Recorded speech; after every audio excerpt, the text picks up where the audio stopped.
Well, Darrin, that was a fun closing match to Dynamite tonight. Sometimes hardcore matches and brawls can kind of feel, I don't know, derivative or excessive or needlessly violent. Sometimes violence for the sake of violence without a storyline. But I really like Claudio and Darby and the way they told their story here.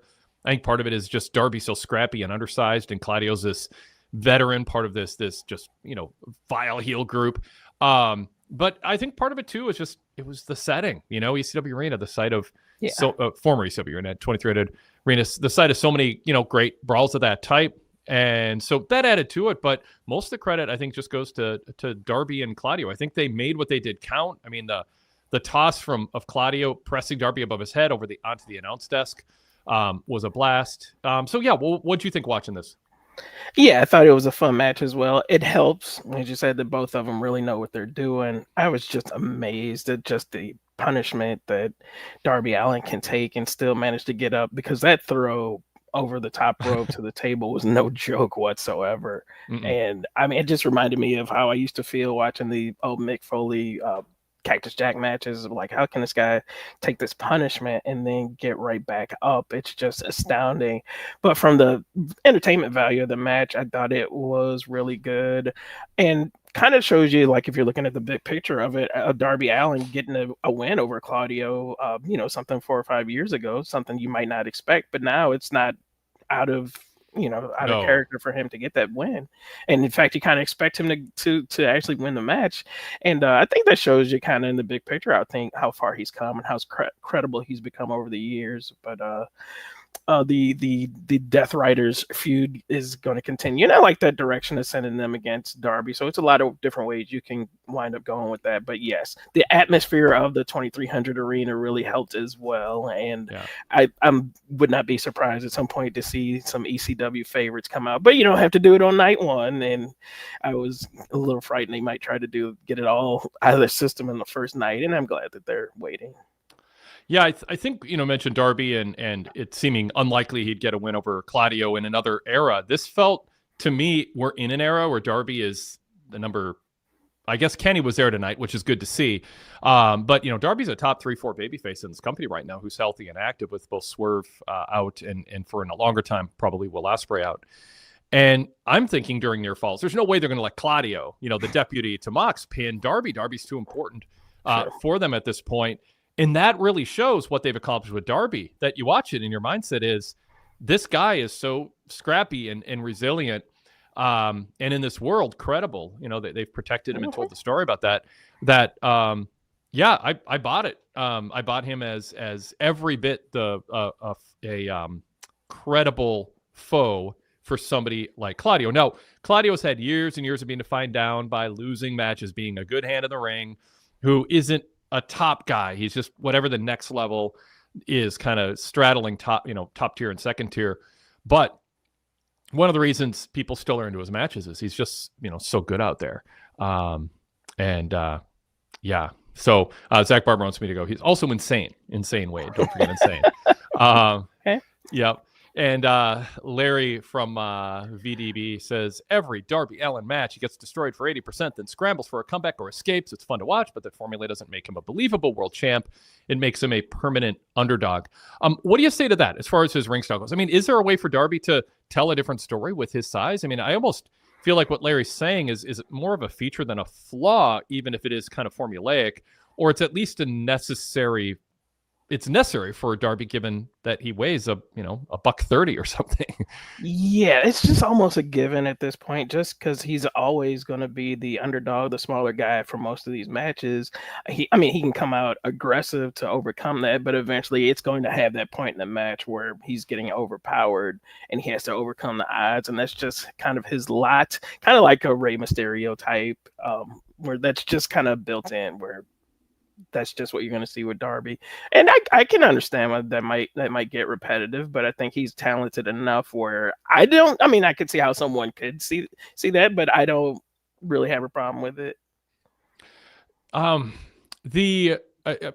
Picking between two questions here with Darby, Hangman Page is a champ now, so Darby's not going to have a world title win over Moxley, for instance, and that had been floated as a possibility and a preference by some people. But he can now feud with them. but and they've clearly shifted Hangman to the Don Callis family, so we know that's set up. So we kind of have the lay of the land going into All Out at this point in the fall season. Yeah. Do you like Darby in this role that he's in, as just a guy who has a history with and is going after this heel faction, and he's outnumbered, but he's got, some friends?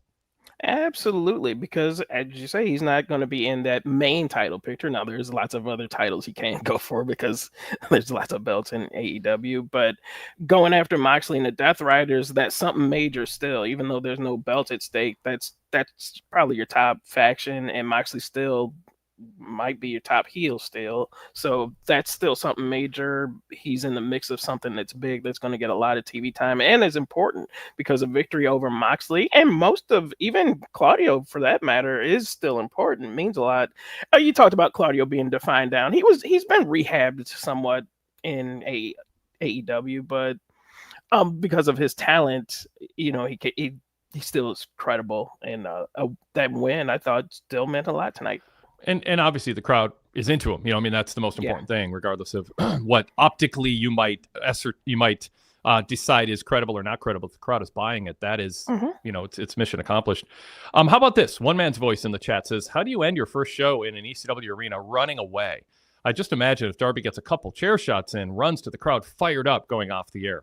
How about that as a critique? That Darby was outnumbered badly. So I think it's smart for him to get out of there. So I admire that, but should the closing moment have been him celebrating with the fans, kind of Jey Uso ring entrance style, but to close things out, would that have been a better visual? They could have tweaked that a little bit to have him celebrating with that very enthusiastic crowd. I would have liked that a little bit more. I think the announcers did do their part of the lifting there to explain that Darby, get out of there. That's the smart move, and try to plant the idea that he's not being a coward to run away. It was the smart thing to do considering the circumstances, and to live to fight another day. So but I would have liked a little more celebrating at the end. That would have helped. It was a good idea. Yeah. And I think this is a good follow-up for Moxley and his crew. We're kind of wondering what's Moxley going to do post losing the world title. And Darby feels like a logical opponent for him to have. And I think people can be excited at the possibilities of Gabe Kidd in the mix, along with, Wheeler Yuta. We'll get to him. And obviously, ultimately, Mox is the guy. Yeah, agreed. And it's that since the Death Riders aren't in the title picture as well, this is good for them also, because Darby is a major baby face, and it gives them something to do, something fresh to do. There's a logical feud from when he left, when they threw him down the steps, and now they've got to conclude that. So I think it's a win for everybody. We'll talk about the setting of ECW a little bit more in a moment, and other key segments on the show. The aforementioned Wheeler Yuta, the return of Hook in a women's match, Hangman Page and the Don Callis family setting things up. I thought it was a newsworthy enough show coming out of the pay-per-view. And so, we'll kind of assess the overall show. But first, let's pause and introduce the show and ourselves. This is a Wade Keller Pro Wrestling post-show for Wednesday, August 27th, 2025. I'm Wade Keller, host of the show, editor, publisher, and founder of the Pro Wrestling Torch Weekly newsletter and the website PWTorch.com. And I also host a variety of shows, including here on our PWTorch YouTube channel live after Raw, Dynamite, and SmackDown, and some VIP exclusive shows, including Everything with Rich and Wade, which dropped yesterday. And also, we talked about Rampage Jackson's son and that horrible situation, and a wide array of other topics. And also The Fix with Todd Martin, post pay-per-view roundtables, Wade Keller hotlines, and more. For information on unlocking all the shows that you don't get for free if you are not a VIP member yet, go to pwtorch.com/govip. pwtorch.com/govip. You can sign up with credit card, debit card, PayPal, Patreon, Spotify, or your Apple account. Many ways to sign up with different tiers and benefits. A full VIP membership gets you access to 35 plus years of archives of retro radio shows, hundreds of them from the 90s. Fascinating look into how wrestling was covered back then in the pre-podcast era. And then over 2 decades of podcasts, we were a pioneer in that. In fact, we still kind of carry the term with us. Audio shows, we call them, because the word podcast wasn't around, because we predated iPods. There's a lot to dive into, but there's new content coming out every day, VIP exclusive, an ad-free website, a weekly newsletter with exclusive features, and more. So check it out. We'd love to have your support, and I think you'll enjoy the service. We are here, though, to talk AEW Dynamite, and Darrin Lilly is my co-host. His normal primary beat is TNA Impact Wrestling. Darrin, what about the little possibility of Impact going head-to-head on Wednesdays with AEW? Just little possibility of that being speculated upon or floated. How would Impact do if that were to happen? That's not a good idea because you don't want to go against one of the most popular shows that I would imagine there's a lot of crossover also. So that would just be a disaster. They send Roman Reigns in on like week 1 or 2, after like, to see it. I wonder if they'd even do that. they're pretty ruthlessly aggressive with AEW right now. But no, I think I'm joking. I think. Yeah. Anyway, I don't know that. I mean, it's not like it's imminently happening or anything, but it's been reported and speculated upon. Well, anyway, tell people about your contributions. Every Thursday you can catch my recap of TNA Impact. It's an interesting time with the NXT crossover / WWE crossover. They're still finding their way, and Trick Williams is a champion. They finally got the Knockouts title back and put on Ash by Elegance. So it's a fun show to watch, and hopefully that will stick on Thursdays where it's unopposed and I can give it my full attention. Yes, if they move to Wednesdays, that's going to be a dilemma because Dynamite's usually my favorite show of the week, so that could cause some issues. So that's another reason I don't want it to happen personally. But there's plenty to stress out in this world right now about things that might happen or signs of things happening. Yeah. I'm going to reserve the Wednesday night dilemma for only if it happens. I don't want to add any stress I appreciate about that. things that might happen. Although I'm the one who brought it up, so shame on me. Yeah.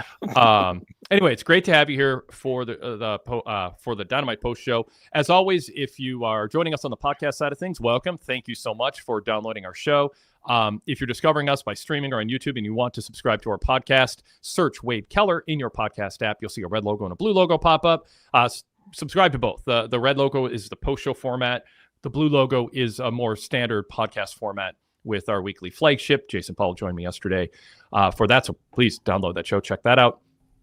And what was I going to say about? Oh yeah, and then the blue show also features interviews, pay-per-view previews, best of shows, and more. And then while you're at it, search PWTorch to subscribe to the PWTorch Daily Cast. That includes our pay-per-view and PLE post shows. And different shows each day of the week with a different focus with different pairs of hosts. So a lot of different voices that we feature there. You'll also see a charcoal gray logo pop up. That's our VIP free sample feed. So if you see that, subscribe. You get some bonus content there. And that is also on the native Apple podcast app, how you can unlock the full VIP podcast lineup. So yeah, lots of free stuff, but the best way to get everything in one package is with a VIP membership. But as we continue talking Dynamite, we invite you, if you're watching us and listening to us live on YouTube, to join in the chat. Type your questions into the chat and we'll discuss them live. It's one of my favorite parts of this format, is just that constant feedback from our regulars and new people who jump in on a regular basis too. And we will feature their comments on the screen, and I always read them for the vast majority of people who are listening to us on the podcast side of things, because we've been podcasting over 15 years, going back to our Blog Talk Radio days, our free shows, and then our VIP shows go back more than 2 decades. So hello to everybody in the podcast realm. And if you're in the podcast realm and don't watch us live, the way to participate in the show is by email. WadeKellerPodcast@gmail.com. WadeKellerPodcast@gmail.com. Email us anytime, especially during Raw, Dynamite, and SmackDown. And then we can read your email on the air. And then just finally, if you want to join us on the show as a caller, audio only, if you turn your camera off or with your camera on, you can find the link to that in my TV report at PWTorch or covering Dynamite. And it changes for every show. So for SmackDown, there'll be a different code, a caller code, and also on our Patreon page if you're a Patreon supporter. All right, so let's get back to conversation about tonight's show. Darrin, ECW Arena, 2300 Arena. There wasn't a big budget here in terms of glossing it up, modernizing it. It looked like ECW Arena circa 94. This was, in a way, I kind of like that. I mean, it just looked rough around the edges, black, dark, tarpy. It was not a glamorous building. I've been there, but it's a fun building to be in. I was there for peak Public Enemy and Sabu and Sandman, and it was just, amazing stuff in that original ECW era. It's a fun, and I got to see Paul Heyman backstage give an inspirational speech to the wrestlers and had full access backstage. It was seriously, a real fun experience.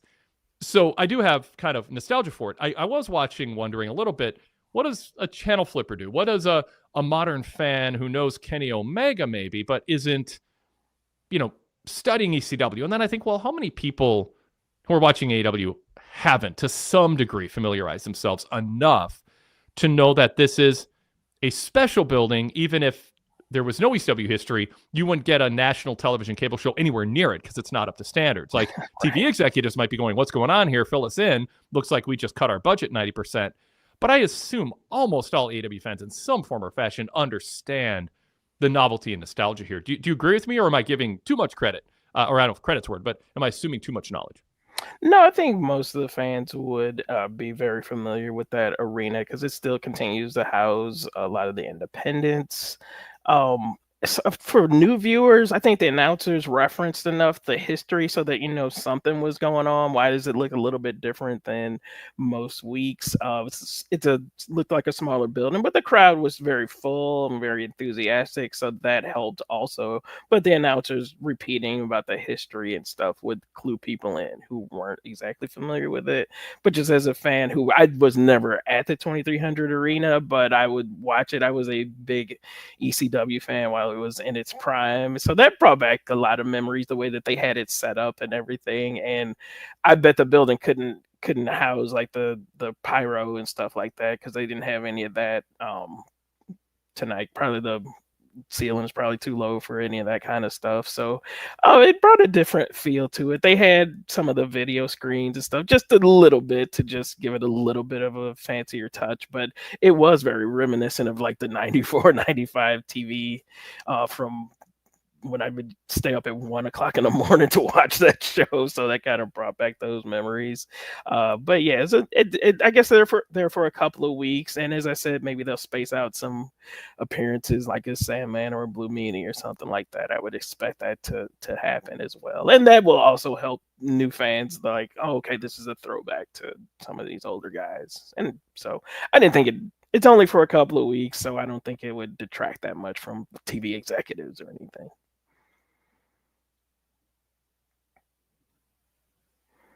Unless this was the 1 week that some TBS executive decided to randomly tune in or walked in the room while his kid was watching. Like, wait, what? We're paying what for this? Okay, let's text someone and get some context. There's some Shay Penn on this arena setting goes, that's the best I've seen the arena look in recent times. Well lit, use the old entrance. They really made the most of the space. And with the camera angle and the crowd in the background, I mean, a lot of the camera angle when it's tight on the ring, I wasn't even super aware. I wasn't like thinking about, oh, this is a small venue. They shot it similarly with close-ups of the ring. It's when they went wide and showed the crowd that you're like, okay, this is different.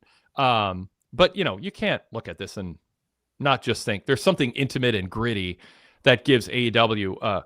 It plays into the identity that AEW's original logo with the barbed wire and kind of a hybrid ECW vibe in ways, kind of little WCW too, but with the font. But yeah, I mean, it was. I think it's cool, and I like the changes. Like I think that going from one venue to another with a different look is to me more interesting than if they were just running big buildings and darkening them. And it just looked the same every week, but it was super, super dark. Pupil Parsons in the chat said, as a new fan, I like how the setup looks different every week for AEW. And that we are. I mean, obviously, they'd rather be in NBA and NHL arenas with 8,000 to 12,000 people like WWE. Darrin, I mean, that would be the preference. But this is the next best thing, and I think it's differentiating for them. Yeah, since they're not running those NBA arenas, you got to do the next best thing, and that's to make it visually interesting from week to week. And you can because that's something WWE doesn't have. Those interesting the arenas all look the same every week. I mean, sure they're packed to the rafters and everything, but it's the same look every week. Whereas with AEW, where was that coming from? I have an excuse though. Right. Yeah. But you get something different. And I actually was during the Chicago residency, I went to one of those shows, a Collision, and it did have a different feel, even being in the audience, and it was fun to be there live, and it was a very interesting venue that was like that 100-year-old venue. So that part of it was fun, even attending live. So it's a little something different, and you're gonna make the best of your circumstances until they get that attendance up, if they ever do. But in the meantime, they're making this work. So kudos to them. Derek Mitchell in the chat says, I don't think the announcers did enough to talk about the history and nostalgia of the 2300 arena. I was a little surprised by that. I don't know if they're constrained by WWE owning the footage and the name, or if it's just an arbitrary editorial decision. We got, a reference to Sandman by Tony Storm. The AEW's pattern, Tony Khan's pattern, is assume knowledge of your viewers, not assume no knowledge, which is our motto on everything with Rich and Wade. We try to always frame our topics for people who weren't immersed in the news of the recent days before we analyze it. And I guess I think there's a way to tell a little more about the building than they did, and I would have not minded a little video package on the neighborhood. It's gritty. Honestly, I don't know if they are worried about, like copyright or trademark issues, like showing an old picture of it. I have photos of the exterior of ECW Arena when I was there. I don't know if they can use it, or it'd have to not show the logo, because now it's kind of slickly painted with the 2300 logo on it. It was much more run down back when I was there. So I don't know. Should they have done a little bit more to set the stage? That wouldn't have been a bad idea, and there's still time to do it also. But I think maybe the one concern is, what kind of footage do you have? As you said, you can show the neighborhood, and there are independent photos that they could use. I don't know the line of how much you can show, but that could have been an issue about how much you could show. But yeah, there's still time to do that, and I'd like to see that, to open up the show, like, welcome, this is the historic 2300 arena. It was a little jarring when there wasn't something to prepare you as a viewer that this is a special place. And it really just a little bit more from Excalibur, or Taz. That's where he got famous. Just right. Taz they could have done something where Taz had the microphone in hand and they had a handheld and he's walking outside the arena, just going, folks, we got yelling fans inside the arena. I'm going to go join Excalibur and Ian Riccaboni in a second, but I'm standing out here and I'm getting emotional. This is where my favorite wrestling memories were. I was in MSG and got a huge reaction, but nothing beats this venue. That's history he owns. Those are feelings he can talk about without some lawsuit happening. And I don't know. I think that'd have been pretty cool. He could have had Oka with him and go, Hook, do you know what? You get to be in this building. This is really special that you're. And I may take a little surprise, but I don't know. I think there's some cards they could have played that they didn't, that would have enhanced it. But it is very consistent with AEW not to do the things that I am suggesting they do. That is not something Tony Khan values, or crosses his mind, or he wants to spend time on. I don't know if he thinks about it and rules it out because he's like, well, I might lose a little rating during a minute, or if it's just not the way his mind works. I don't think they have super visual people, like oriented people of influence in that company, and never have, in terms of the art of the presentation and enhancing it. But this was a lost opportunity to not, especially lean into Taz doing something about this. So yeah, that would have worked out very well. And yeah, you can't really go back and do it now because that opportunity is lost. But yeah, that would have worked perfectly. Missed opportunity. All right, Fan Blast said, people don't seem to value being different. Everything doesn't need to look big time every week like WWE. And yeah, I can't speak for everybody, but I think some people find value in not looking like some glossy big arena like WWE. I think if AEW could recapture the DC crowd for the first Dynamite, and it was just raucous and major league and this well-lit arena, yes, they'd take that in a second over this diverse mix of shows. But this is leaning into the best of the alternate, given what their attendance is. Zach Barber says, Wade, you're local. Could they run, in theory, Mall of America like the first Nitro? Yes, in theory. They pulled off Nitro there. I would love to. I think it'd be a blast to do that. I don't know where Mall of America is as far as that goes. Like if they would want that, there's certain things I don't think they want someone bleeding all over each other, in that setting, or swearing, while kids are at the theme park, 100 feet away, in line for cotton candy. Or women are getting shoes, 70-year-old women are trying on shoes at Nordstrom, and then they start hearing, people swearing up a storm. MJF overmodulating on the microphone and needlessly swearing. I mean, so I don't know if the product fits. They'd have to change aspects of the presentation to make it work. But there's 4 rotundas. One of them is big enough to hold, a ring and have fans gather like they did in that first Nitro. So that'd be fun. I'd go. I'd go again. I was at that first Nitro, and I'd certainly, drive 10 minutes and go be there for that. I'd like to see that. Yeah.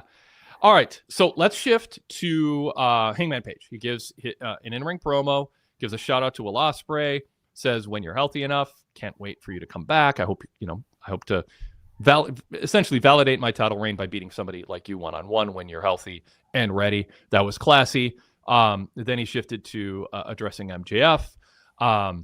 And they announced, and we should talk about this, that Tony Khan said in the pay-per-view media Q&A afterwards that the Casino Gauntlet Battle Royal clipboard contract cannot be cashed in on a whim. You have to give Tony Khan 7 days notice. That differentiates it from the Money in the Bank concept and just shifts it from what it had been. So that is a change, and now MJF will have to declare ahead of time that he wants to do that.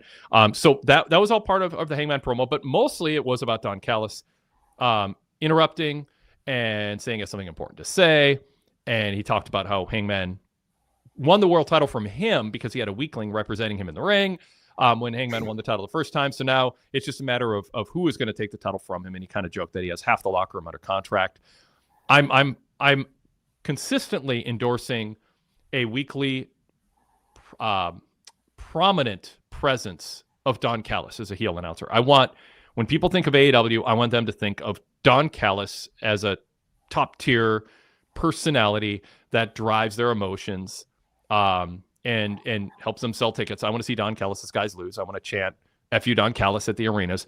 And he's just too start and stop. And this was one of the more prominent, I don't know if it's because he was nostalgic for the arena or what, but he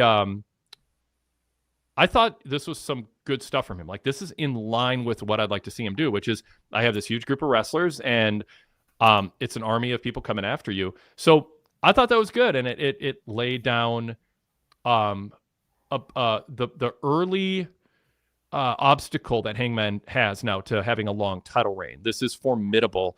And then you had Kenny come back, which was unannounced and cool. I didn't know Kenny was in the building, said Taz. And so I thought it was good that Kenny showed up and unannounced, because the feeling is Kenny's sort of part-timey.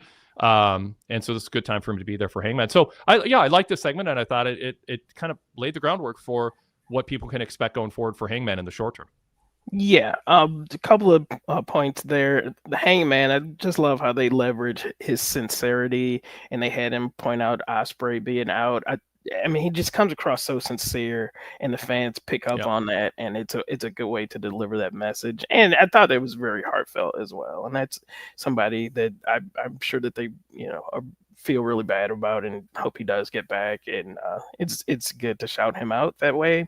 As far as Don Callis, yes, he has been a victim of the start and stop pushes. He is somebody I think should be a consistent presence, and it looks like they're finally leaning into that, because just by the sheer numbers, as he pointed out, he's going to be getting TV time, because he's got a lot of the really good people on his team. So I think he's going to be a permanent presence at the top of the card. And I like that segment as well.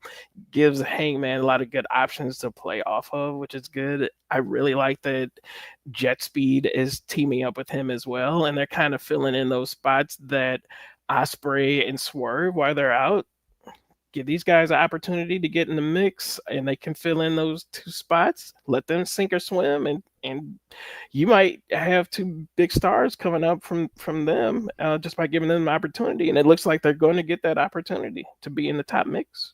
Yeah, it's interesting. They have Fletcher and Alexander with the Young Bucks rather than Lance Archer and Rocky Romero or Okada, whatever, next week in the All-Star 8-man tag with Hangman Omega and Jet Speed teaming up. A good big 8-man tag match to have next week. But yeah, I'd like to see. Maybe they're setting up Jet Speed and the Young Bucks, and so it's kind of the match is serving dual purposes. But I guess I'd rather see the Callis family just wrestle together. Yeah. More like, and I'd like, but I like when there's a manager with a faction, with a family, with a stable, as we used to actually kind of default call them. I want to see them together more often, and I want to get a sense of the dynamic and the hierarchy. Obviously, they're going to, Hangman will work his way through to the top. Do you think it ends with Hangman against a heel Okada, or is Okada going to split off with Takeshita? Because we had that moment in their tag match tonight where they're already. It feels slightly too soon for me. Just Takeshita hasn't been around long enough, but I don't know. I mean, not a big deal. Or I'm trying to think. Wardlow's kind of on the sidelines, and I don't know if he is ultimately going to be the perceived as the co-top guy with Okada while Fletcher's doing his TNT title thing. I'm not sure how it all plays out. Darrin, your thoughts? Yeah, and that's one of the intriguing things is we don't know which way this is going and who could emerge, and they could all get their turn, and they would all be good feuds. So yeah, I'm interested to see if Wardlow's going to be a background character or if he's going to get the major push to get a title shot at some point. Yeah, it's intriguing to see which one of them is going to emerge as Hangman's challenger. Really looking forward to that. What intrigues you the most in that group, or what 2 or 3 opponents and in what order? Because they can kind of decide if they want Okada to be the ultimate guy, or if they're going to have Okada kind of off the side with his belt like Fletcher, and then just kind of have it instead be Wardlow, for instance, who is sort of ultimately the one going after Hangman. I'd put Takeshita first just because I think he's going to be on the verge of a turn coming up, so that could plant the seed, and you could lead into something next with Okada as the challenger. So I'd put Takeshita first, and that would be a heck of a match. Yeah, and then Okada, and you could build up something, maybe not necessarily a pay-per-view for Wardlow, and it depends on what direction it's going, but that could be for a major week of television. That could be a big time match, Hangman against Wardlow. But those are my top 3. Yeah. Larry said in the chat says, could Wardlow not be in a faction for once? What a waste. Yes. I don't think Wardlow should be. I don't think he should be on his own. I don't think he's shown he can.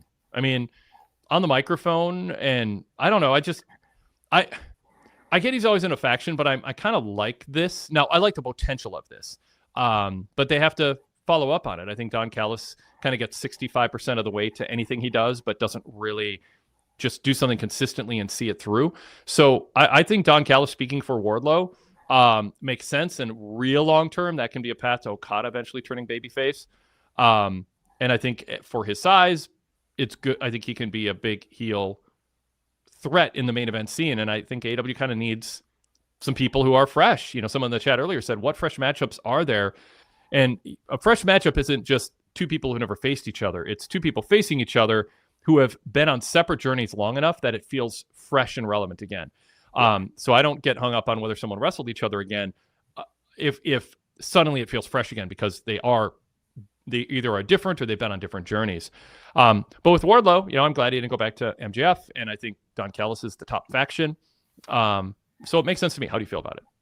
Yeah, because to talk about the feuds, because even like Hangman and MJF, they've wrestled before, but this felt fresh at the Forbidden Door pay-per-view because they were on different journeys, as you just pointed out, and coming from different perspectives. And it's like, oh, this is new. So I did not mind them wrestling again whatsoever, and would look forward to them.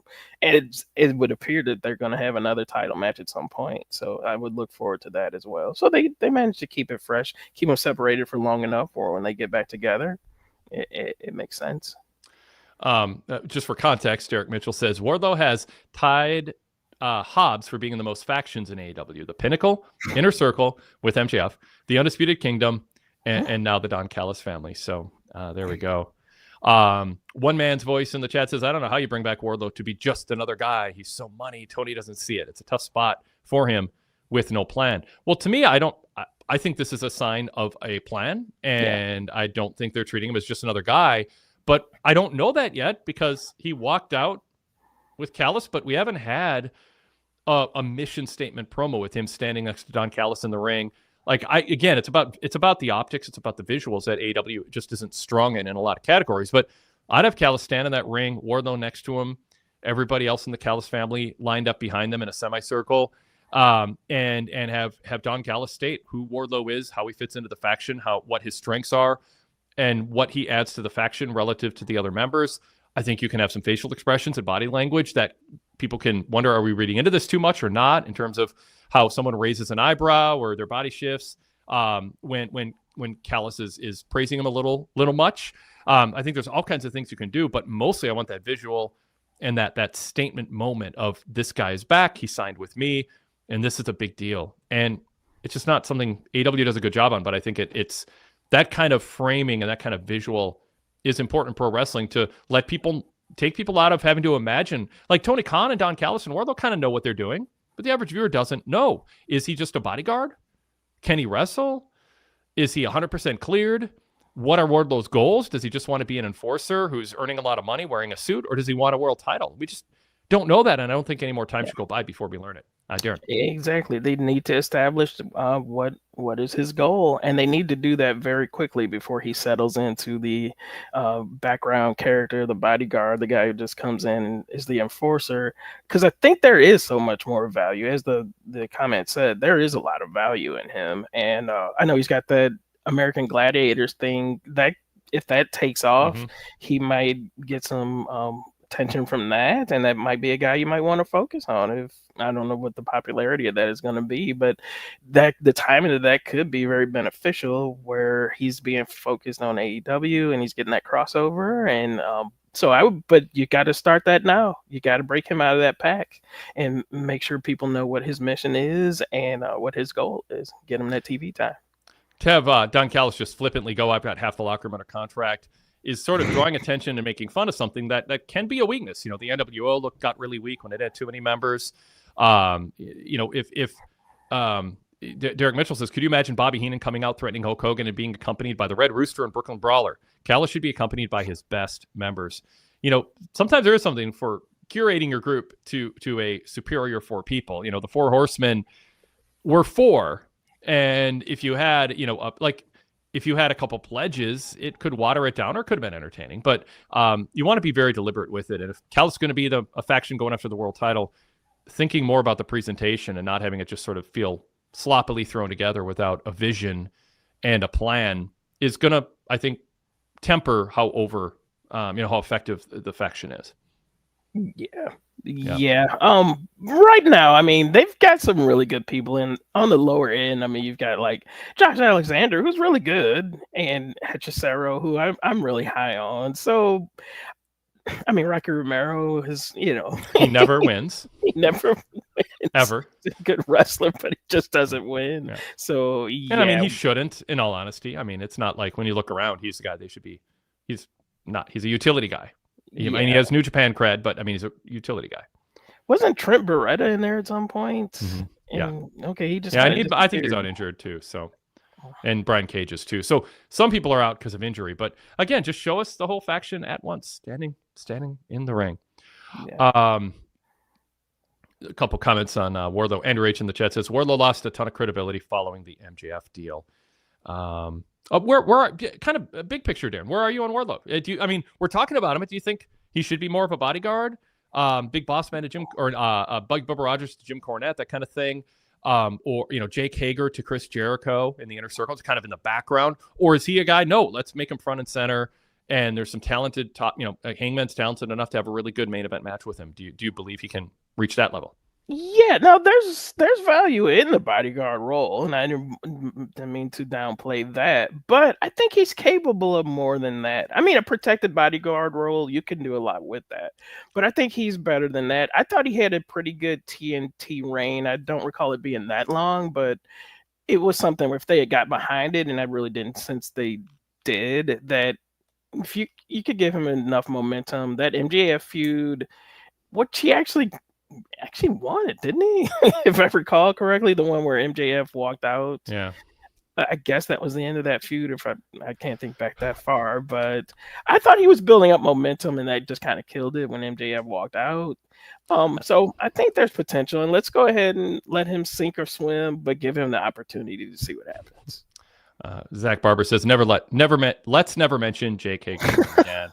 I think the thing with Wardlow is I think there were signs early on he had some range. He was doing kind of the Batista background facial expressions. You're like, oh, you know, Solo Sikoa in the bloodline. You're like, oh, every little facial twitch or shift of his arms crossed means something. And it's like, oh, this guy might have it. There's a subtlety here. But then he just kind of was the guy who was like red-faced and just like, and it felt sort of beneath him to just be the guy who's just always just like, I don't know. It just felt sort of generic 101, big one-dimensional. Yeah, just especially the muscle head one-dimensionalness. And I want him to figure out who he is and have some dignity and intimidation and do so in a way that's, you know, more Jake Roberts and less Snitsky or something. You know, I don't know if Snitsky's the right thing, but I think he showed signs of some good facial expressions. But I have wavering faith or hope that he can rise to be a top guy. Like FanBless said, I'm with Todd Martin on Wardlow. He doesn't have it. I think you ought to see what he has. In the worst case scenarios, you use your promotional efforts to build him up as a threat and have Don Callis talk for him and do everything you can to get people interested and thinking he's a big deal. And then Hangman beats him. And it's that's fine. And then Wardlow becomes a bodyguard, or he goes away, or he feuds with some mid-card act. I mean, it's fine, but that was just feed him there. And we'll see. Derek Mitchell just says, the last time Wardlow had a singles match was against Samoa Joe at Big Business on March 13th, 2024, the night Mercedes Moné debuted. Wow. And Zach Barber said he was a completely ungrateful prick who thought way too much of himself relative to his actual position. So anyway, Josh Alexander, I want to circle back. You mentioned him. You covered him in Impact during kind of the peak push he had at the top. How do you feel about the way AEW is using him? Is he coming across to you like a fourth, fifth, or maybe fifth or sixth guy in this group? Is he a utility guy? Does he deserve better? Or do you think they're saving him for something bigger? What's your take on him, and where should Tony Khan look at him as, in a best case scenario, getting the most out of him? Yeah, I've thought about this, and Alexander, I mean, he was a top guy in TNA. He was a champion and was always at the top of the cards when they eventually decided to push him. I think he's capable of a lot more, but in AEW, that roster is so deep. He's not most charismatic guy. I mean, it was fine in TNA, but this is a whole new level here in AEW. I think he's fine where he is. It's not like he's just not necessarily the designated jobber. It's been defined down somewhat because he's not in the top tier of the Callis family. Mm-hmm. But I think there's potential where if they really needed to go with him or decided they wanted to make him a feature act, I don't think he's lost all credibility. So there's still time. You don't have to push him to the moon just right out of the gate. I think because, in fact, didn't he get the pin tonight? Alexander? Yeah. Who got the pin in that match? I don't remember, but I'm Josh Alexander did. Yeah, with a small package. Okay. It was the second time out of 3 matches we had a small package finish. Right. Yeah. So that shows me that they're trying to give him a little bit of spotlight, and it's not like they've just given up on him or anything. But down the line, he can still, if they wanted to push him, there's a lot left there. And he's capable of it, but he will need a manager probably. But you would not, could you imagine and would you advocate for him holding one of the titles? And if so, which one and for how long? Like, or do you think, no, that he was a big fish in a small pond, but AEW's got too much talent. Josh is good in the ring, but he's kind of bland. Or is with Callis as a spokesperson, could he have a TNT run after Kyle Fletcher or something like that? Absolutely. If pushed correctly, yes, he could get one of the secondary titles, maybe not necessarily the world title, but one of the secondary titles like the TNT. Absolutely. Yes. And I think he'd be very credible in that role because he would rise up to that occasion. I mean, this guy is very good. And hopefully he does get that opportunity. I don't know if that's going to pan out, but we'll keep an eye on that. Derek Mitchell says Josh Alexander has been a notch better than JC Mateo, which doesn't say much. Wow. I mean, I think that's a fair comparison. I mean, where he is now, but I don't think JC's been buried, but he does seem like kind of the utility guy at the bottom, a little, kind of the Wheeler Yuta minus all the crowd heat. Wheeler is hilarious. Derek Mitchell adds, it's clear Alexander isn't one of Tony Khan's favorite toys since he adopted Kevin Knight, Speedball Mike Bailey, Brody King, and Bandito for every show. He adds, Josh Alexander is a bench player in the Callis family, not a starter like Wardlow, Okada, Fletcher, or Takeshita. I'm not sure that's wrong, but but that's a credit to the four people ahead of him, Darrin. Yeah, there's no one in front of him that I could say, oh, well, you got to replace him with Alexander. That's the other side of that argument is that roster is so deep. There's no one I would say that's getting unfairly pushed that needs to be pushed out of that spotlight. So that's also a dilemma. Chris J in the chat says Josh Alexander as ROH Pure Champion. He may top out as that at that. He might. But he's a good candidate for that. By the way, Zach wants me to clarify that his comment about the ungrateful prick was a follow-up to his Jake Hager comment. I included them in my Wardlow talk. How do you mean Wardlow? It's like, did I miss something? Yeah, so he was a completely ungrateful prick who thought way too much of himself relative to his actual position.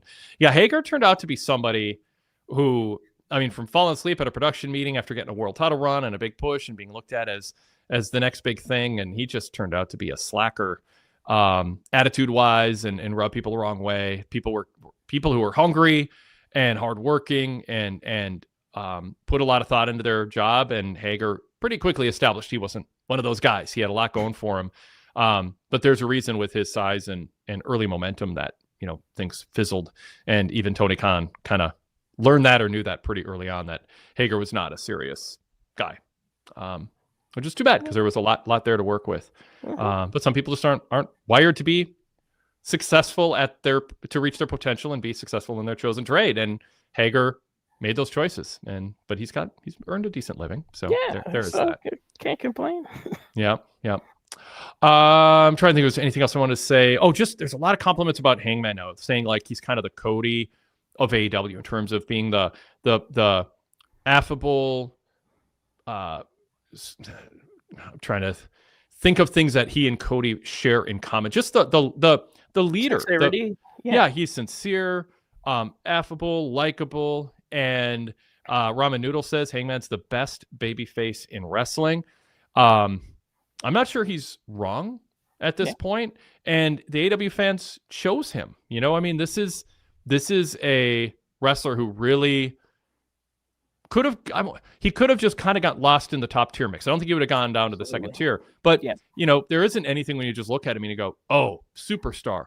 But it's kind of a Bret Hart type thing in the WWF mid 80s through the 90s, where it's like, he's our guy and he's good in the ring and we just like him. And so, and I thought this was another example of him just standing up there and representing the brand. I like that he gave a shout out to Will Ospreay. That should be one of the headline moments on the follow-up to the pay-per-view, and he did. So I think it's essential you talk about something that's big of a deal, and he's the right one to do it. Your thoughts, Darrin? Yeah, and that popularity is organic. The people did choose him, and the storylines that he went through, that helped as well. But it was the fans that got behind him and said, we want to support this. This is our guy. He has that history. And that comparison, comparing him to the Cody and making him of AEW, yeah, I would agree with that. And bodes well for him holding that title for a long time. They really made the right decision in picking to go with him to headline All In, and I think he's carried that momentum over. Pupil Parsons in the chat says Hangman seems like he has stepped up the Cody role as the face of the company. Yeah, I mean, undoubtedly so. And then the question is just how long does that last? Yeah. All right. Let's shift to some of the women's segments on this show, which we haven't done. Mercedes Mone in the ring with her 9 belts, 9-belt Mone, and she wants to beat Ultimo Dragon's record of 10 belts at once. And I don't know. I mean, I think she looks like a big mark for a bunch of meaningless titles. But there's something. If she's not going to hold the primary title, and Toni Storm's going to kind of be the top woman in the company, her just going around the world collecting belts. I mean, I'm not saying it has no value. I think there's a negative that I've talked about, which is when someone holds that many belts, it's like inflation. You're just printing money that brings down the value of money if you just print more. Just basic economics. So I'm a little worried that people like, man, how can belts matter if someone can collect this many of them, including if she's bragging about a 6-woman title? What have you thought of this Mone gimmick, and what do you think of the segment tonight? At least they put them all on a table, and if you're going to do it, lean into it. I mean, I give them credit for that. Yeah. Oh yeah, since she's not going to be the main champion, this gives her something to do. I think it's taking on a life of its own, and it gets people talking, and it's interesting in the way that they incorporate the belts into the entrances and had them all laid out on the table today. So I think it makes her character more interesting. And makes you look forward to her appearances to see what she's going to say about them. I thought tonight's segment was just kind of pointless, though. I didn't see where that was going. I guess it laid the groundwork. It looks like she's going to feud with Alex Windsor coming up, who wasn't there apparently. But I mean, it's fine to just have someone do a promo and not necessarily lead to an angle all the time. So it's fine. She's entertaining, and I like the segment. I just thought it was pointless. Yeah. Some comments in the chat. Derek Mitchell says Mercedes Mone is celebrating having 9 belts like Ultimo Dragon, but one of the titles is the Owen Hart Cup, which is not a championship title. There we go. Why haven't any former champions from other Don't ruin this.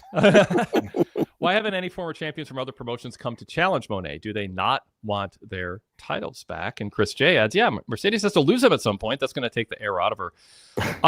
Yeah, if she shows up with 7 and then 5 and then 3, are we going to get to hear her inner voices in some lame, stupid promo saying, Mercedes, what's wrong with you? You're not what you once were. You're down to 3 belts.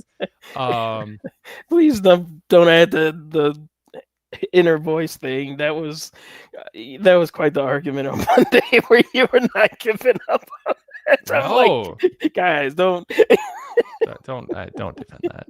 Jason Paul's on my side on the flagship. We talked about that. Darrin, I don't know. Maybe you don't want to say your opinion.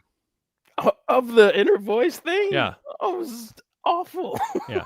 Well, you've lived through a lot in Impact with Impact Wrestling. A lot of weird stuff. So that maybe you've been beaten down into just accepting it. Yeah. What am I laughing about? Can you list 3 things from your time covering TNA Impact that were worse than being able to hear Bayley's inner voices mysteriously? In terms of breaking the fourth wall, so to speak, or breaking the narrative structure. That summer they did that reality show thing, the Wrestle House. There was so much there. I mean, that alone is like 10 things. What about there was the beating of someone up on the street, and then we saw them looking up from their perspective from the ground on their back. Wasn't it LAX? Might be. I can't remember who took the beat down, but we literally saw through the eyes of the victim lying on their back. I think that's when LAX ran over somebody or something. Yeah, something like that. Yeah. Yes. Help us was out, terrible. Yeah. And then like James Storm killed Mickey James or something. So I mean, you could go on forever for TNA. That doesn't count. And I do think the COVID era was a different time and different things were being tried. And I just kind of call them all again and say creative license. It was yeah. So Zach Barber said, LAX killed a kid and we saw through the kid's eyes. That's what it was. I'm sorry, but hearing Bayley's voices in her head is equally stupid. I don't think we need to decide which one is more stupid, but it's equally stupid. Just takes you out of it. It's like, what is? Yeah. I don't want to get into a big thing, but. Well, back to Mercedes. I'm not throwing her under the bus. We don't hear her inner voices yet. Thankfully. Yes. And Tony Khan, please. No. We already had this stupid. I mean, they kind of doubled. I don't know if they doubled down. They didn't abandon the whole setting them on fire thing without ramification. We'll get to MJF and Mark Briscoe in a second. Fanbless in the chat says, I think Mone is supposed to be a delusional heel with those belts. Unfortunately, it's part of a larger pattern of devaluing titles. Well, if she's supposed to be delusional, then what? Unfortunately, for the narrative, you need the announcers to go, none of those belts matter. like of the 9, one's not really a belt. One's a 6-man belt. 4 others have never been defended in front of more than 78 people. And I mean, like, but they can't do that because then what company is going to volunteer to let Mercedes win their belt if they're going to bury it on TV? So if she's supposed to be delusional, they can't actually go there overtly in the narrative. So yeah. I haven't picked up on that, but I guess that's an interesting way to look at it. I guess that's probably somewhat true, but yeah, you also can't say that. I don't know that I'm buying that, by the way. I mean, I introduced it. Thank you, FanBlast. I mean, it's a perspective, but I don't think Mercedes, she's not in on the joke if that's the case. Like, right. And maybe that plays into it. I don't know. Maybe that backs up FanBlast time. But I don't think Mercedes went to Tony Khan and said, let me win a bunch of belts and I'll be delusional thinking these have value. I think she genuinely thinks she's making history. And I think she's a big mark for these belts, like beyond her character, using that term in kind of the colloquial way. Shea Penn says, Mercedes really stands out with all the titles. It fits her character ego. Mercedes is actually going out there wrestling for these titles. So there you have it. Zach Barber, by the way, in the chat thinks I'm dissing on Ultimo Dragon. I don't know where he gets that. I just said Mercedes said she wants to win. Oh, because he's wondering if I dogged on Ultimo for winning 10 belts as much as Mercedes. Okay. Did you? No. But I mean, it's still silly. But no, I wasn't commenting on that. All right. And let's remember one of my top 14 pet peeves on the lengthening list, besides stylizing stuff in print, and whatever, my whole fun list, saying he's very game, to a wrestler who's about to lose to give away their losing. You've been watching wrestling long enough, Darren. You know it's a if you said you're very game, that means you lost or you're about to lose. Very capable. Oh, very capable. Yes. Sodbuster Kenny J. Very capable Rocky Stone. All the AWA jobbers I grew up with. It was the best. What was I going to say about all that? Now I've lost my train of thought. Talking about the dragon and those belts and my pet peeve. I have a new pet peeve. What? Pet peeve. Oh yes. Don't gray area. That too. Or shades of gray. Shades of gray. That's not a pet peeve. It's just me. Well, I guess it is in a sense. I said we're not using that term anymore because it means different things to different people, and it leads to pointless arguments because people mean different things by it. So we're just let's find. That's why cliches wear out their welcome after a couple of years because they lose the impact they had, and you want to find a new way of saying things. Ideally, without a cliche. Just say what you mean with actual just words that describe it instead of cliches. But Excalibur had a couple that annoyed me tonight. But my point about this is to Zach, which is do not use past stupid stuff as a precedent to justify current stupid stuff. Too many fans do that, Darren. Like, well, what about that? And what about that in 96 and in 2008? And so you can't be against it because it's been around for a while. I'm like, no, I've been covering this long enough. I've been against everything stupid. And I'm not going to start being okay with stupid stuff because I've seen so much stupid stuff. Now I just think it's okay for stupid stuff to be part of wrestling storytelling. I am going to consistently be against it. I'm that way with grammar too. I don't, if people say try and do long enough, people go, well, that must be okay. And it's like, it makes no sense. You're either going to try to do something or you're going to do something. If you do it, trying is implied. It's baked in. It's redundant. It's a waste of words to say try and do it sequentially. And if you're also promising it's going to be done, and when people say try and do, they don't mean they're actually know they're going to do it. It means they're going to attempt to do it. Thus, try to do. Try and do means I'm going to try and do it. It doesn't mean try to do it or attempt. All right, I got my grammar rant. I feel so good. It's always a release valve for me to go on a rant about that. Don't argue with me about that. There is no other side. I'm half doing this just to see you laugh. It's good to have you laughing again, Darren. It was a rough few months there. Not that it's getting better, but we just, it's just, anyway, we don't want to get into it. All right. So the chat has they're in shock right now. The chat has stopped talking. Zach says, Zach says you should be a part-time English teacher, Wade. I am on these shows. I'm teaching English part-time to people. It counts. Derek Mitchell says those were the cheapest flower centerpieces on a table. Can AEW please invest more in props? And Andrew H says regarding Ultimate Dragon, they didn't make nearly as big of a deal of the 10 belts in 97. So there you go. There were a couple things about this I wanted to add. No, that's about Hangman and Josh Alexander. We'll get back to that a bit later. So let's talk about the Tony Storm Mia Shirakawa interview just outside. Not a ton to it, but promoting the ROH match and what's next for Athena. What did you think of the follow-up for Tony Storm beating Athena? I want AEW to make a bigger deal. And I was talking, I'm going off on Grimer, and I'm going to go off on my perspective as a journalist. I think about, what's the headline going to be in a newsletter, and I didn't really have like a single headline for Forbidden Door. So I just kind of grouped, for the 5 people who I could fit, who retain their titles on the show, or maybe it's whatever, 4 out of 6. But I think about like, what's the headline? What's the emphasis? It's the old newspaper in the glass case where you're walking the street and you see the headline. I think wrestling shows should be constructed where if you come out of a pay-per-view, you want to really emphasize what is the biggest thing that happened that we want you to think about. And AEW, Tony Khan doesn't think like a journalist. He doesn't think like someone who's writing headlines and deciding what's on page A1 versus what's on page, in the C section on page 3, C section. He doesn't think in those terms, but I want Tony Storm beating Athena to be something coming out of a pay-per-view that they make a really big deal out of. Like, that should be something that boosts Tony and then sets us up to wonder how's Athena going to react to this. And it just kind of got talked about, which is better than nothing. But I don't know. To me, it's your co-top title with the men's title. You should treat it that way. Tony Storm is your co-top star, co-top babyface with Hangman Page. And it kind of felt secondary by the time we got into the show, Darren. And I mean, WWE's guilty of this too. It's not just AEW. They've gotten better about it over the years. There are times where they buried the lead, I thought, on their shows too. And they certainly dropped the ball here because, to add to that, Athena's the long-reigning ROH champion, which is supposed to, in their universe, mean something. And they just kind of glossed over it. And that should have been a big deal coming out of Forbidden Door. Just kind of glossed over it because they have to serve many masters, one of which is they have that ROH special on Friday, and you had to segue over to Athena defending against Mina, and they didn't do a good job of promoting this ROH show whatsoever. I had to do a double take to remember if that was actually on Friday, but I believe it is Friday, and I don't know any matches. It's 48.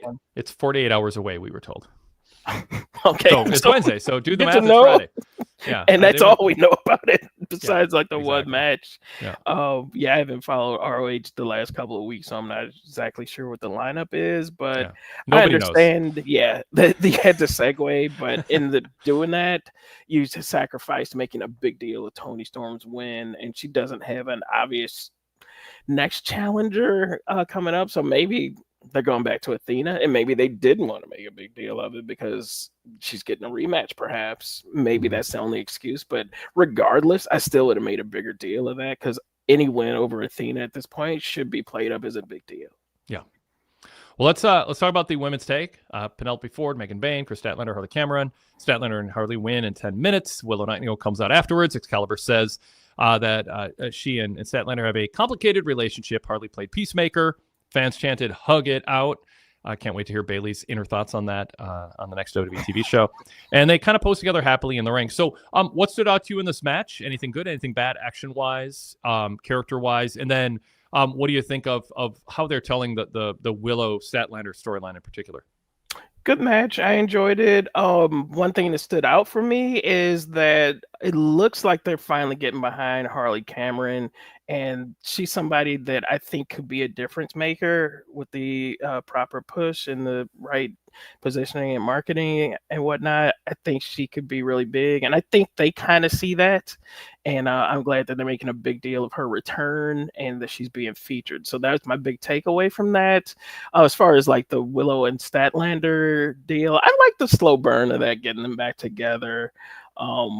I hope that this is leading to a blood and guts match, the first women's blood and guts match. And I think if they plan that for the next pay-per-view, the one that's going up against the WWE show, I think that could be a good selling point to say, hey, we're having the first women's blood and guts match. And I think that would make some people say, let me tune into this AEW show. I think they could really turn that into a big, decisive marketing thing. Because they're going to need something going head up against the first ESPN special.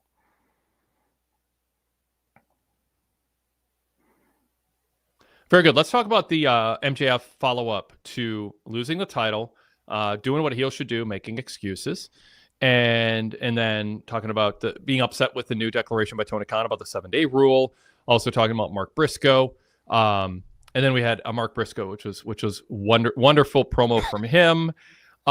He says, "I'm not there. I wish I was, but there's a good reason." And then he shows the latest baby in the family. And then what was the term that he used when he handed the baby over? Did he say, "Take this thing" or something like that? He handed it to someone off camera, and here's the quote: "Take this and go." It's so Briscoe. It was hilarious. Take this and go. I almost want to make that the pull-out quote on our graphic on YouTube. Take this and go. Yeah, that was classic. It's like, yeah, I'm trying to think like where that phrase would be used in life. Like if you like just stole something from a bank or a jewelry store and you saw in your co-conspirators, take this and go. Like just run, go. I don't know. It was great. So but on a serious note, like what'd you think of MJF's promo? I liked it. He seems very angry, very upset, which should be the reaction. And of course, he's making excuses. Of course, he was mad that he can't do the sneak attack to cash in that title contract, and he just retained the very factor of you want to see him get his butt kicked, and he got that right back. Even though he just got beat by Hangman, you still want to see this guy, somebody beat him up very badly. And that's one of his big attributes, is that he can retain that. And it came through tonight. So he'll be, even though he got beat clean, or pretty much clean, he still has that heat. So he does a great job there. But the Briscoe promo was good. And I'm looking forward to them finally having a really big match. And that's something you could put on pay-per-view too. It's symptomatic of a problem that I have with the ideas that manifest that MJF is part of. When he goes, "I am the best on the mic, I am the best in the ring," and I think he said, "I'm the best at everything," or "best in the world," or something after that. But like, don't lead with you're the best on the microphone. Right? Like, that should not be in the consciousness of the MJF character, that he wants to be the best at something that makes no difference in his quest to dominate being a better wrestler in the ring. This is not a wrap off. It's not a talk show competition. It's not high school speech club. Like, why is he talking about being the best talker? And I know it like blows his mind and so many people's minds. Like, why wouldn't he? He's a great talker. Because in the supposition that makes pro wrestling's world operate, wrestlers want to beat people up and win titles, and they get a winner's purse, as Dusty Rhodes talked about. And many others too, Bill Watson. I mean, everybody. There's been all kinds of talking about you want the winner's purse when you win a match, and I just don't think MJF should lead with that. That looks like he's trying to make an argument for some newsletter award or some Pro Wrestling Illustrated poll or something. Yeah. Afterwards, it's like MJF should be above that. The MJF character should not care if people think he's a good talker. Why would he care about that?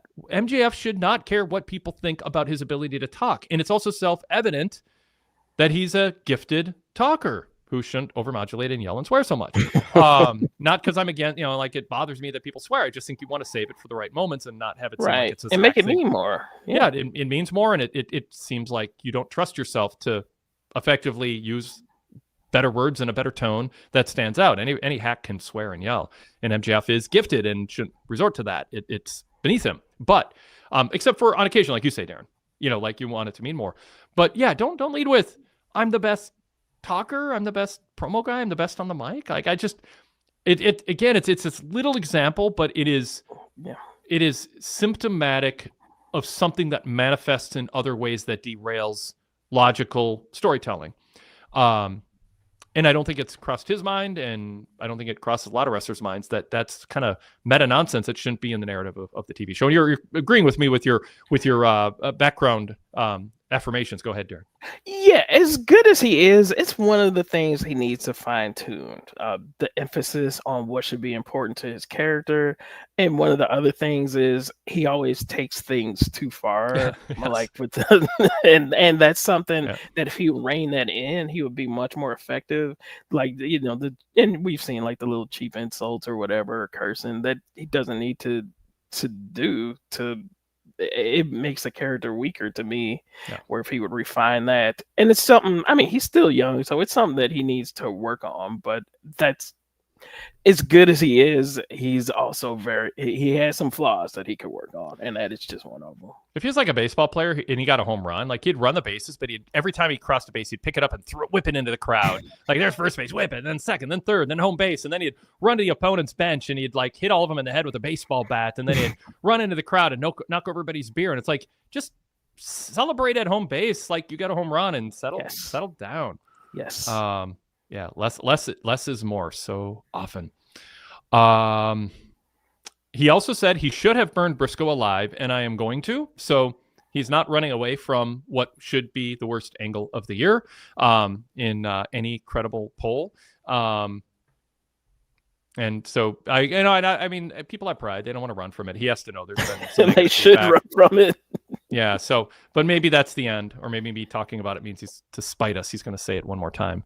But it should not be. Tony Khan just go, okay, that was dumb. People had good points. We lost our mind a little bit. We're still doing good work. We're putting out a good product. But yeah, that doesn't make sense. I mean, because I'm sorry, he like threatened to set somebody on fire, and he's just on TV next, getting his TV time, like just like John Moxley did after trying to suffocate somebody. It's just like, yeah, show up to work.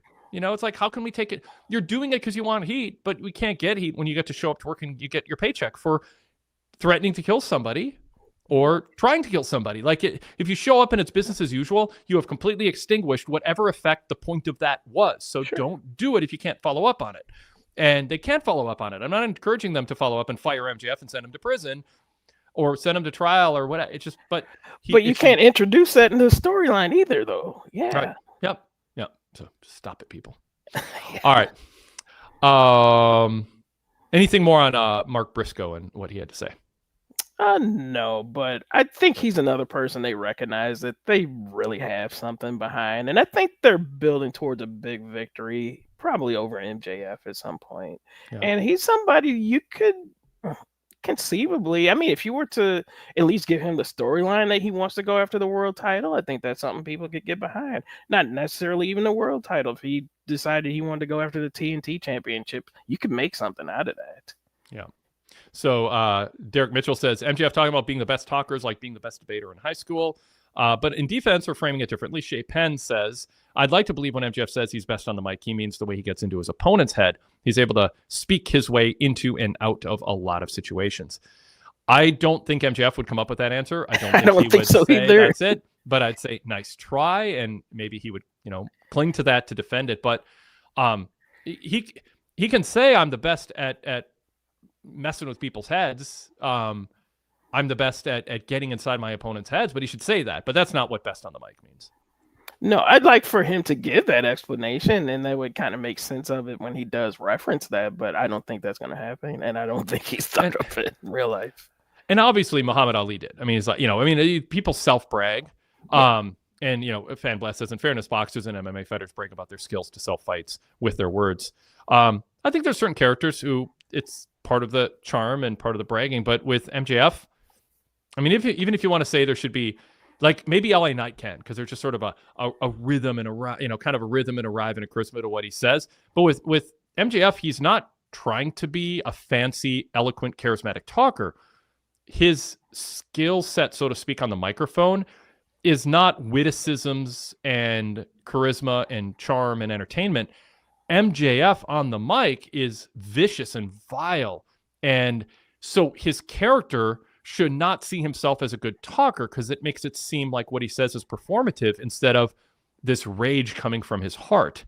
And you don't want him to step outside of that and evaluate it as a character. So there can be somebody who brags about their talking ability, but it should be in a whimsical Muhammad Ali way, or a character like, I'll say LA Knight again. But MJF shouldn't be self-conscious of being a good talker, because it makes it seem like the only reason he yells and screams and tears down his opponents and plays psychological head games is because he wants credit for his skill. And the ends to his talking should be getting his point across, raging about stuff that he can't control his own temper, or getting in people's heads, not win some award or get recognition. I just don't think the MJF character should care that he's recognized as a good talker, so we shouldn't talk about it. He just wants to kick ass and win a title and destroy people who get in the way or hurt his ego. Agreed. Yeah. Stop talking to him. Right. He needs to eliminate that from his character's promos and focus on being the best in-ring wrestler and not having good. I think back to that CM Punk promo where he was bragging about they had the best match of the night, and then CM Punk retorted, "I won that match," and but the emphasis was on winning and not putting on the best match. And so he's had that problem before, and something that has not been corrected. Yeah. Like, I can't imagine a coach on the sideline of like an NFL game, telling his defensive lineman, dude, you got to be more entertaining after you sack the quarterback. We're showmen out here. Like in the midst of the game, that shouldn't be something you're thinking about. And the game in pro wrestling just is constant. Like, go on a podcast when you're retired and talk about being a good talker. Derek Mitchell says, as much as MJF professes to be a Roddy Piper fan, Piper didn't need to claim he's great on the mic. Well, that is a different era where there wasn't meta. Like Piper was, old school in that way. But I am an advocate for steering back to that. I think it makes everything easier when you adhere to that stuff. Ramen Noodle says, I think people want MJF to portray a different character than the one he's trying and succeeding to portray. All right. And I get that. I don't know what he's succeeding at that he couldn't succeed at better by following every single critique I've ever made of him. I think I know what MJF's skill set is. I have a perspective on what would make him the most effective at it. And if you're going to make the case that he wants to be some meta guy who's talking in code to the internet and social media, I don't think that's the best use of MJF's skill set, and I think it isn't effective in the framework of a wrestling show, and certainly not the way AEW promotes it. So, I would like to hear the argument against the specifics that Darrin and I are professing here. I really enjoyed Jon Moxley and Danny Garcia in the opening match. I think Danny Garcia is this quiet, tremendous, like he kind of flies under the radar. But Danny's not out there doing the dives. He's not playing to the crowd. He's so just fundamentally rock solid at what he does.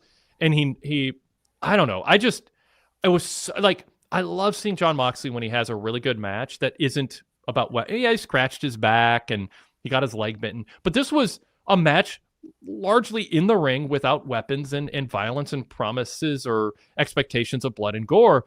And it was really good. And I just think Danny Garcia is one of the most efficient, effective, really good wrestlers in this industry right now who keeps delivering on it. Darrin, what do you think? Daniel Garcia is somebody who I've been a fan of, and I think he's a good wrestler. But I've always just kind of said to myself, like, what are they gonna do with him? How is he gonna break out? In the last few weeks, I've just seen little hints of the slow burn turn that he's doing, where I can see now when he turns heel, I think he's really gonna really shine in that role. I can kind of see it now. And he's really impressed me the last few weeks. And I think we're just getting started. And he doesn't do anything flashy. He's really solid in the ring. And but I think he's going to get that last piece of the puzzle together with that heel turn. His facial expressions are just really good, and how he seems so despondent when he's losing. And it looks like they're doing something with him and Moxley, perhaps. So I see some good things coming for him, and I'm very encouraged by the last few weeks. Yeah, I agree with what you say that he'll be good at it.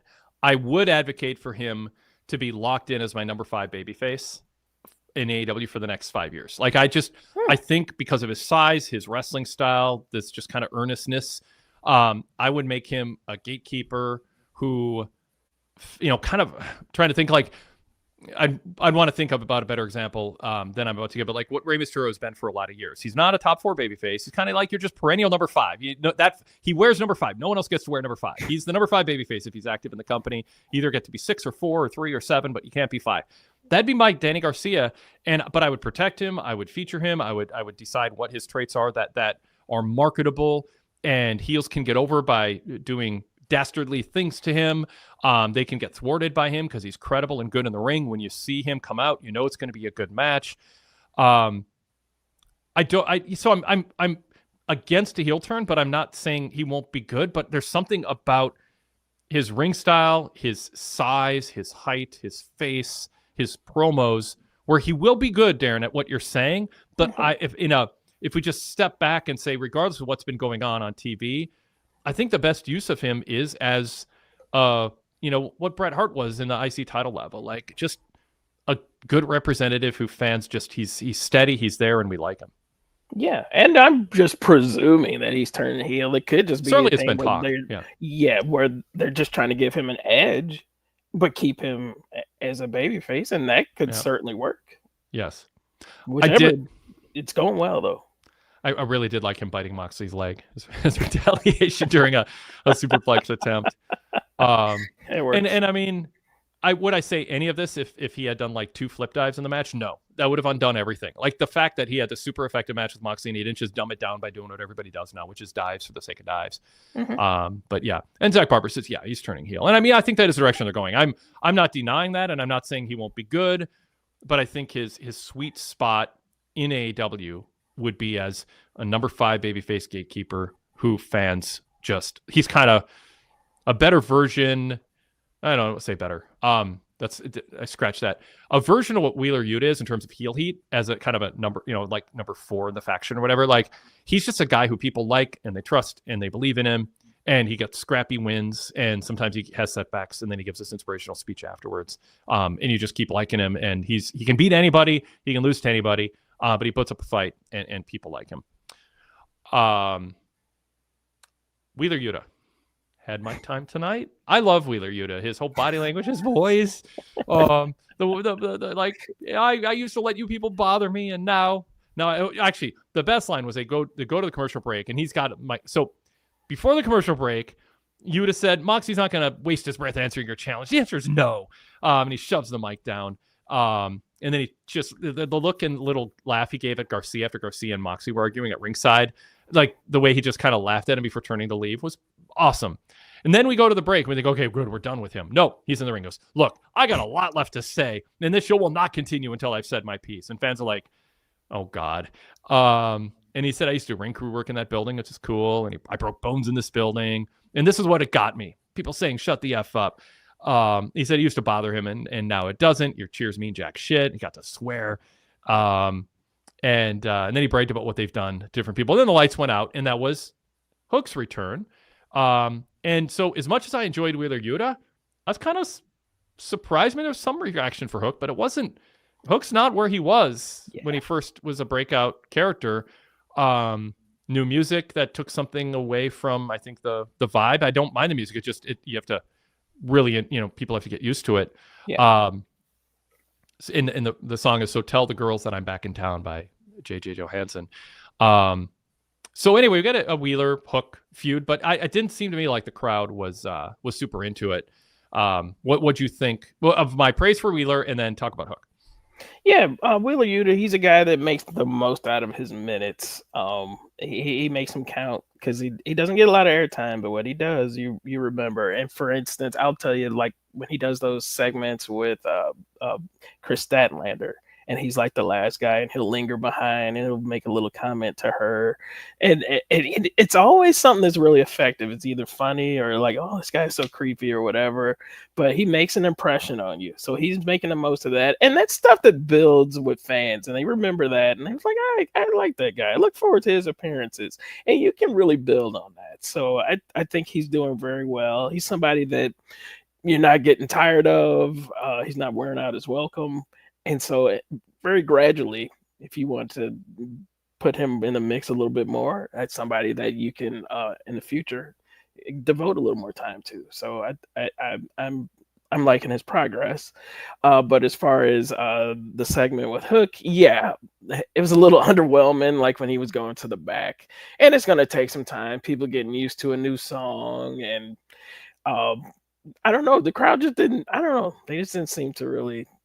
It's going to take a while. But, Hook's body language. It's not over. But... No, it's not. But the look and body language in the facial expression was kind of like, a stand-up comedian, like an open mic night, who has to go, is the mic on?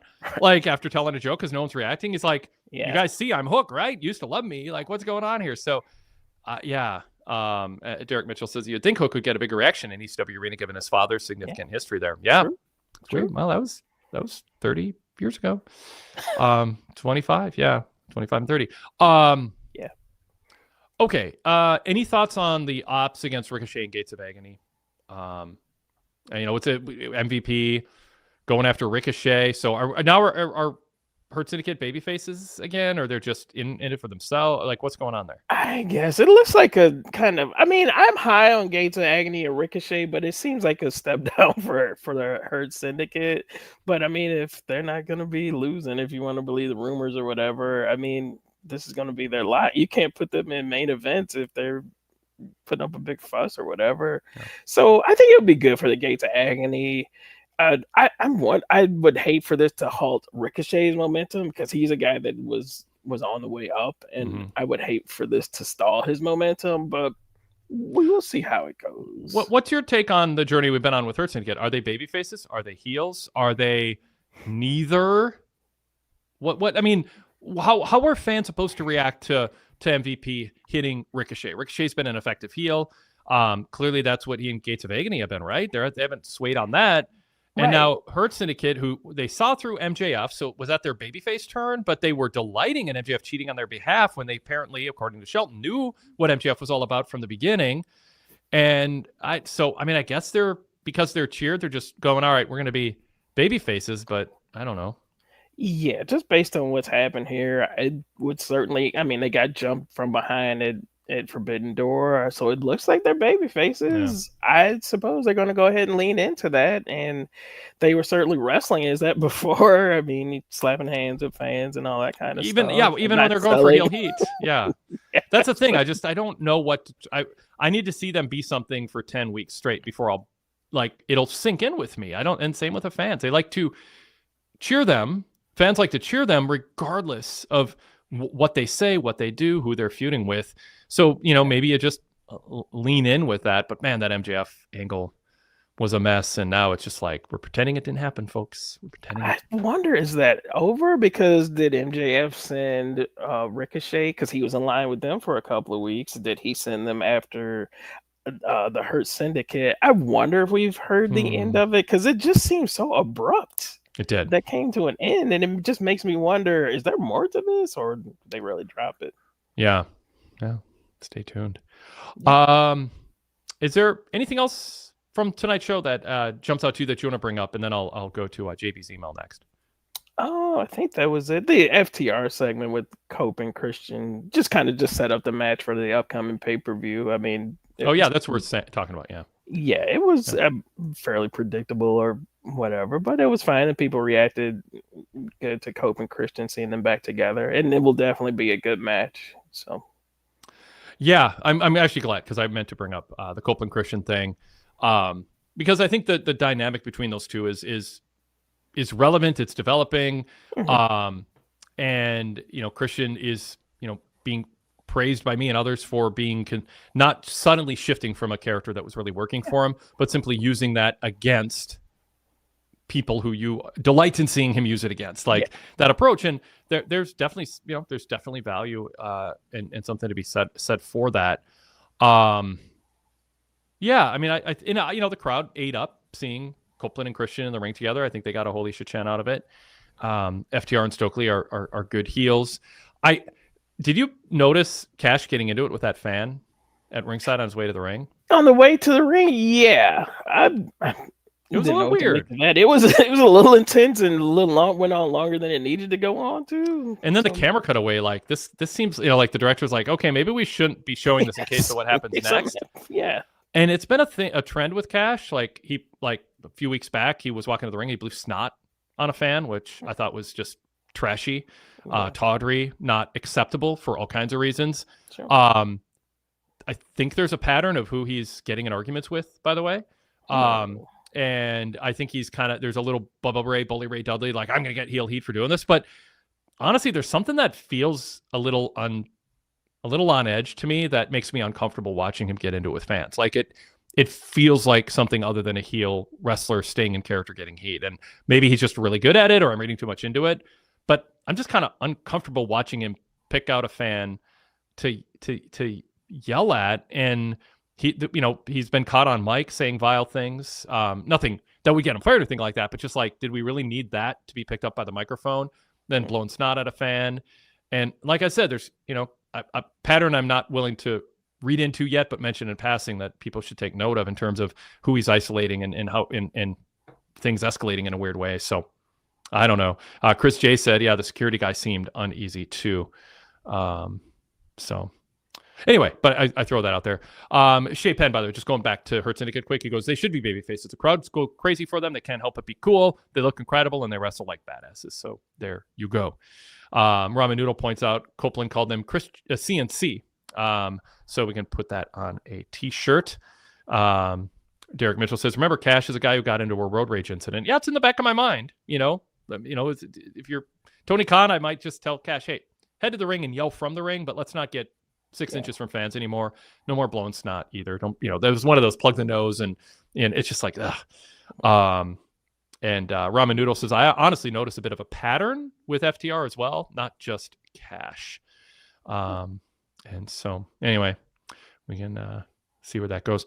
I'm trying to think what else I wanted to say about the opening segment. Oh, when Stokely called the referee a moron, an imbecile, and a complete nincompoop, I realized that in all my years of typing on a keyboard, I don't think I've ever spelled out or typed nincompoop. I've heard it, never, and I typed it up in my report, and I put in parentheses. I'm not sure I've ever typed that word before. I had to check the spelling. So there's still some firsts, even as long as I've been doing this. So that territory. That was fun. And I liked, isolating the ref. The stuff with Christian talking about their dads and Copeland pulling the mic away, going, no, we're not going there. And the crowd's like, no. And Copeland's like, all right, we're all a bunch of sickos, fine. And then Christian said, and that bitch is dead. Plays into the Christian character. So I think they made it. Shea Penn says, Copeland staying face and Christian staying a heel is the best version of this reunion. They get to stay who they are and avoid feeling forced. Back to the previous comment, Derek Mitchell says, Maya Angelou once said, when someone shows you who they are, believe them. It's a good phrase. I think broadly true more often than not. Okay, let's go to JB's email because there's a few things we haven't covered. One, speaking of Stokely, JB from Detroit emails and says, Stokely does a fantastic job of looking near death every time he takes a bump or a beating. He's been a great addition to the FTR act. I agree. Stokely's been really good as their manager. And it does, it can play counter to some of the inferences here. I always love Darby video packages. That was good, by the way. We didn't talk about that. I always love the Darby video packages because you can tell a lot of effort and thought went into them, and more often than not, they're effective in their message. Also, the creative flair usually makes sense rather than just being there for the sake of being there, like the recent schizophrenic Bailey video on Raw.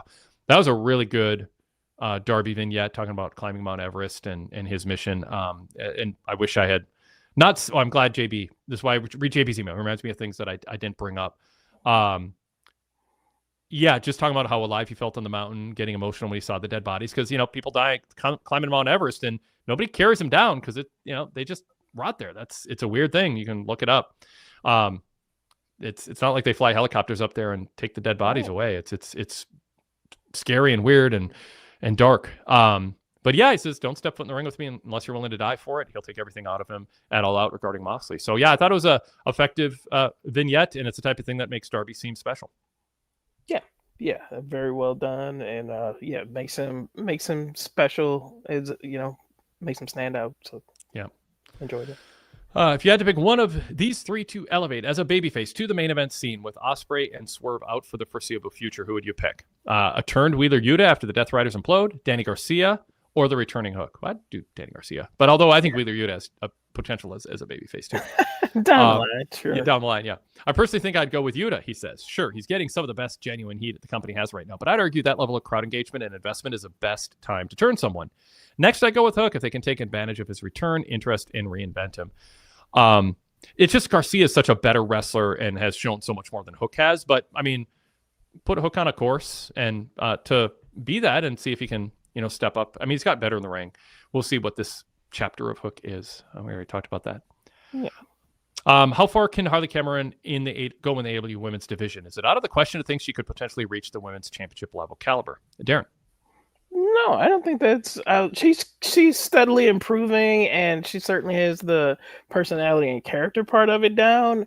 Just her in-ring needs to, I mean, she's got some room to go, but I could see down the line. Yeah, I don't think that's out of the question to have her.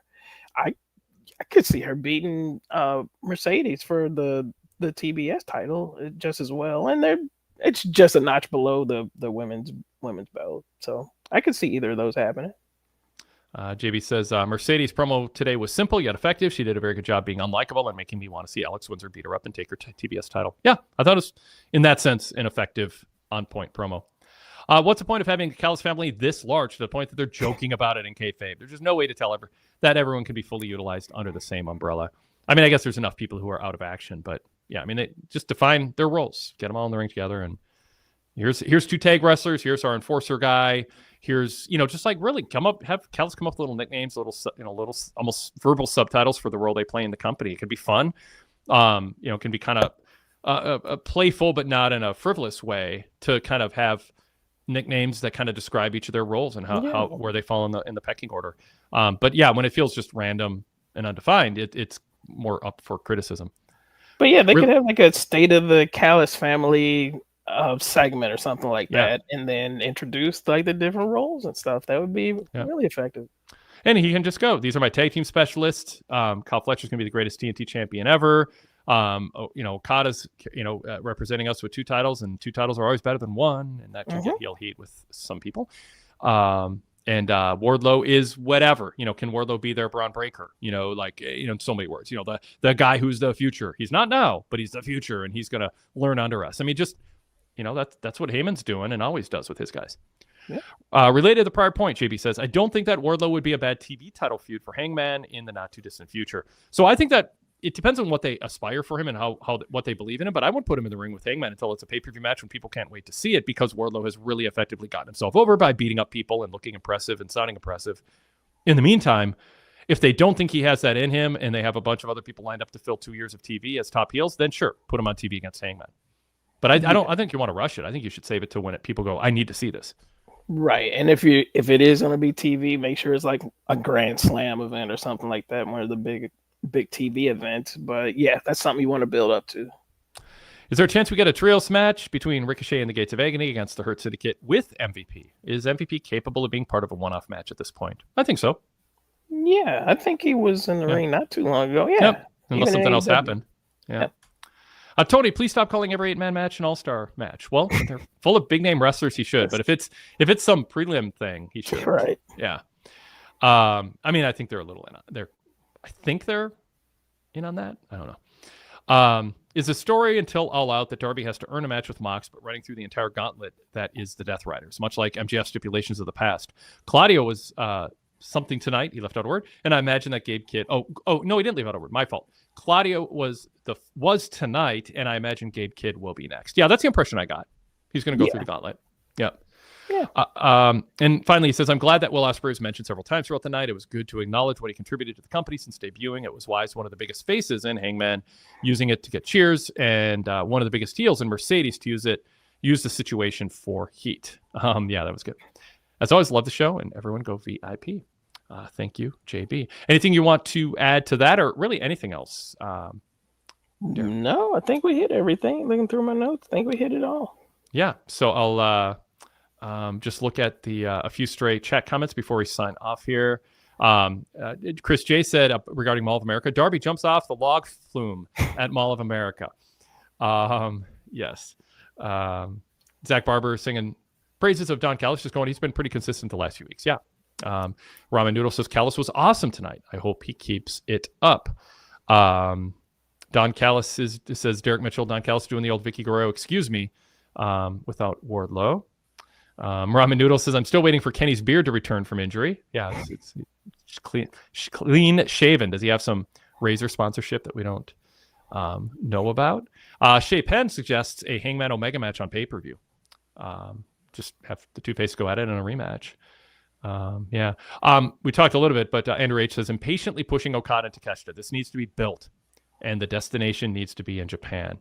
I don't know about Japan, but yeah, I'm for teasing it a little longer than going for it. But maybe that's a solution to the Don Callis family being so many people there. Maybe Takeshita loses steam if he hangs out there as the fourth, fifth guy for too long. Darren, there's something to be said for maybe sometimes just go, yeah, let's just get to this.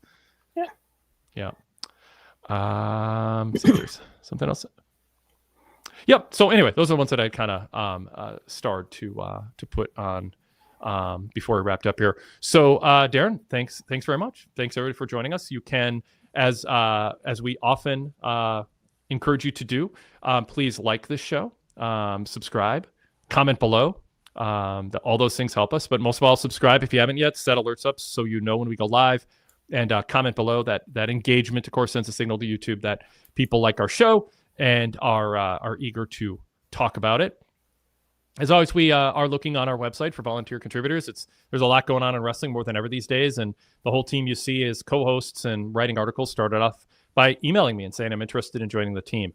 KellerWade@gmail.com is the right place to go for that kind of admin type thing. So if you're interested in writing weekly reports or columns, check in with me for whatever open slots are, or bring some ideas, and we can add you to the content. I hope you are checking out our website, all of you, on a regular basis. We've got our live TV coverage, pay-per-view coverage, PLE coverage, flashback articles from 5, 10, 20, 30 years ago, articles you won't find anywhere else. We got our NXT TV reports Tuesdays, Darren's Impact reports on Thursdays, and Evolve reports from David Miller. And again, breaking news and exclusive columns. So yeah, and polls to vote in. So lots of reasons to check us out every day. And but most of all, the way to support us the best way is go VIP. And the way to do that is pwtorch.com/govip. Thanks again, Darren. And thanks everybody in the chat. Thanks to our listeners. And we will talk to you all next time.